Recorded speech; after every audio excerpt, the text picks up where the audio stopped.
Songbird SGB. If I would got $1 for every single DM I received related to Songbird, I would have been a multi-millionaire already. I don't even need to invest in crypto anymore. I am already a multi-millionaire.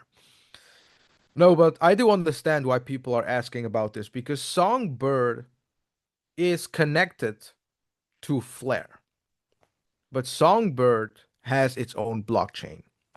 Songbird is a testnet for Flare.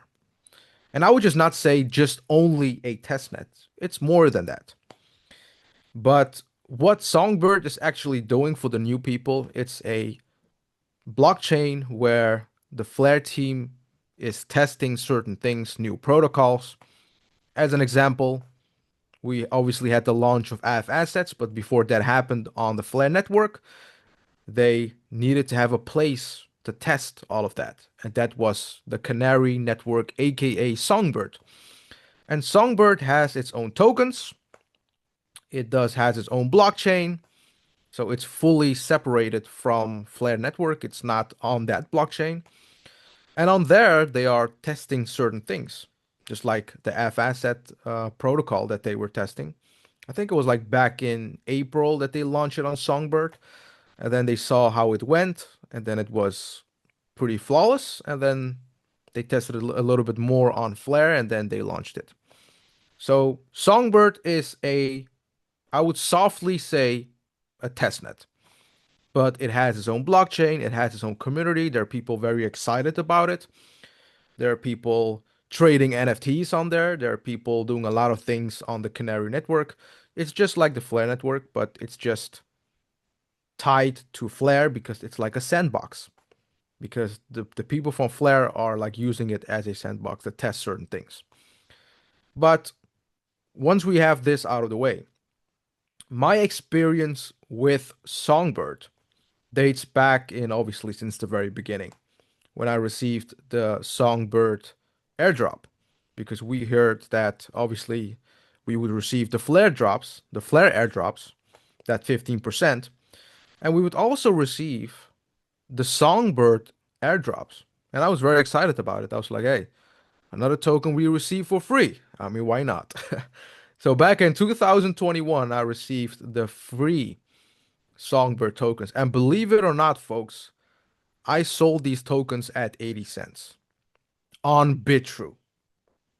I already have the tweet over here in case you guys are in the comments saying that's not totally true. It is true, guys. It dates back in 2021. Look at the chart where Songbird was. It was at around 80 cents for, I don't know, for a couple of hours. And then it went back to, it just went down to like 40 cents. And then it started hovering and then it went lower and lower. But then when it bottomed out and it was like around 1 cent, I just scooped up a little bit more because I was like, hey, why not? It's tied to Flare. Let me just get some song. And I still own some Songbird. It's not that I'm like, I just sold it and it's just totally useless and it's nothing. Because I do have a soft spot for Songbird. I mean, it's just like me owning Songbird makes me feel good. Like it's not that I'm like, oh yeah, I do expect so many things from Songbird because it's a different thing, right?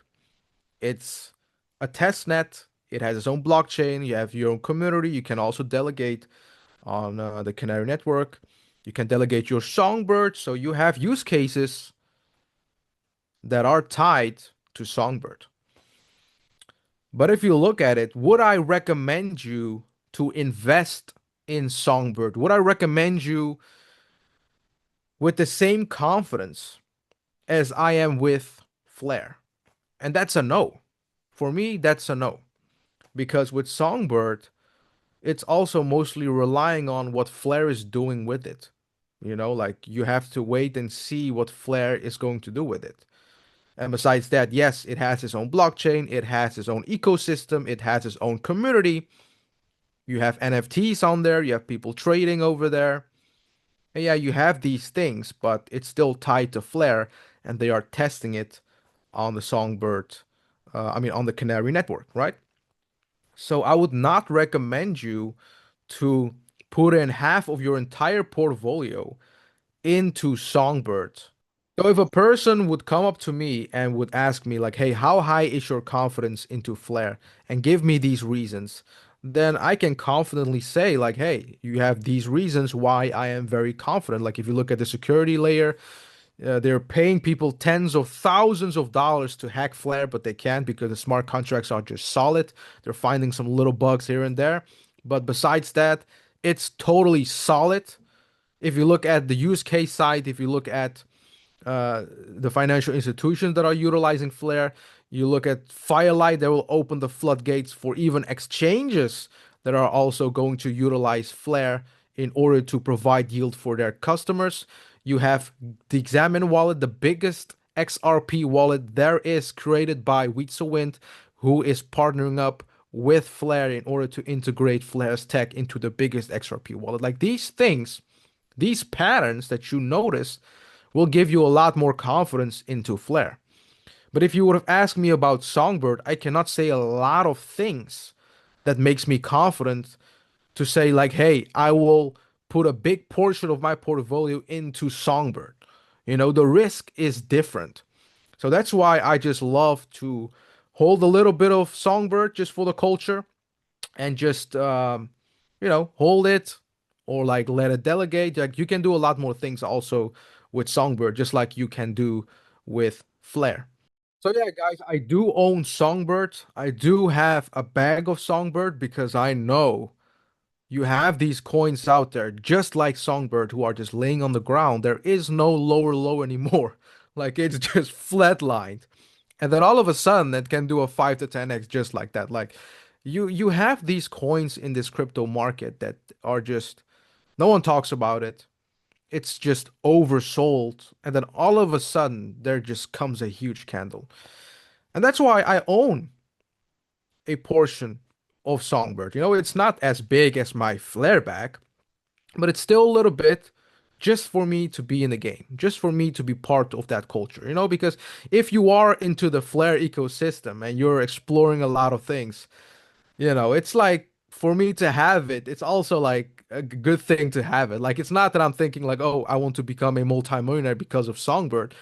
It's just that I'm willing to take the risk to obviously position myself into an asset like that, and I'm betting on obviously gains, right? And I'm also using my Songbird for certain things on the Canary network. So me personally, I mean, if I am missing something regarding Songbird, maybe there is some development that I don't even know about that I'm not aware of, please put it down below and let us have a conversation, right? We can talk about this. Do you own Songbird? And what do you think about Songbird? And I hope you guys enjoyed this video. Make sure to like, subscribe, and obviously comment down below about it, man. Let me know what you think about Songbird, and I'll see you guys next time.